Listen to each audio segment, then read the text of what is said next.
Why are we called Beefeaters? No one knows. Don't ask me anymore, all right? Some say during the reign of Henry VII, he paid us a portion of our wage in beef because he wanted them bigger and stronger than anyone else. Some say that during the reign of Henry VIII, we could take as much beef and mutton from the king's table, but only after he'd finished eating. Looking at the size of him, there ain't going to be much left for us, eh? Hi, I'm Rob Fuller, one of 37 Yeoman Warders who live here at the Tower. I spent 34 years in the Royal Navy prior to taking up my position here 2.5 years ago, and obviously loving it to bits.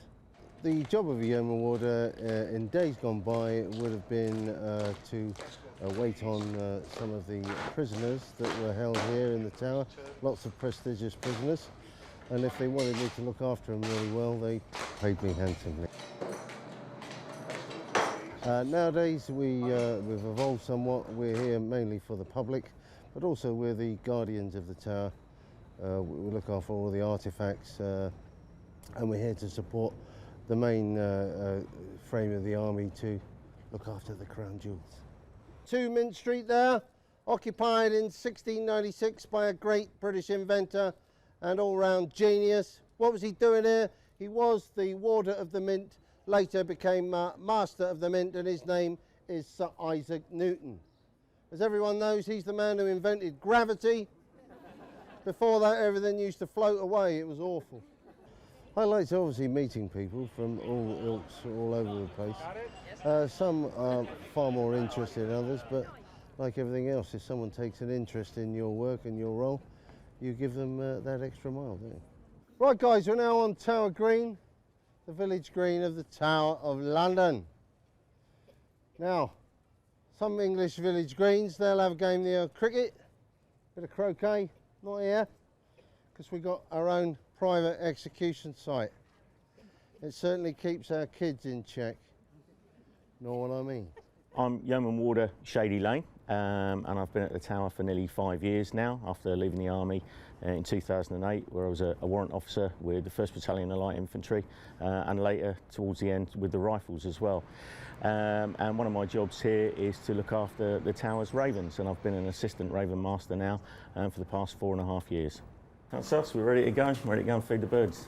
We start off at about 6:30 in the morning, where we get up, we go into the kitchen, we prepare the ravens' food, we then come out to the boxes and to the cages, we open them up, we release the ravens for the day, we feed them first thing in the morning, and pretty much we let them do their own thing during the day, normally going around annoying the tourists, trying to steal their picnics and pack lunches and things like that. We come out probably about 3 o'clock in the afternoon, feed them, and then just before it gets dark at the end of the day, we come out and whistle, and we get them back into their boxes at night.